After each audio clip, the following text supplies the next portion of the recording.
ঠিকাদারি সংক্রান্ত একটি বিবাদকে কেন্দ্র করে ফের উত্তেজনার পরিস্থিতি সামনে এলো কৈলাসহরে। আজ সোমবার বিকেলে ঊনকোটি ত্রিপুরা জেলার কৈলাসহর ইরানি থানা এলাকায় সংঘর্ষের ঘটনায় এক ঠিকাদার গুরুতরভাবে আহত হয়েছেন। আহত ঠিকাদারের নাম মিজানুর রহমান সাগর বলে জানা গেছে।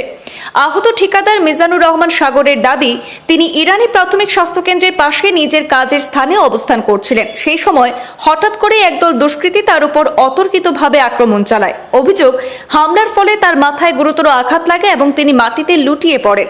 হাসপাতাল সূত্রে জানা গেছে, আহত ঠিকাদারের মাথায় মোট 8টি সেলাই দিতে হয়েছে। প্রাথমিক চিকিৎসার পর তার শারীরিক অবস্থার উপর চিকিৎসকরা নজর রাখছেন। এই ঘটনাকে কেন্দ্র করে সংশ্লিষ্ট এলাকায় চাঞ্চল্য ছড়িয়ে পড়ে।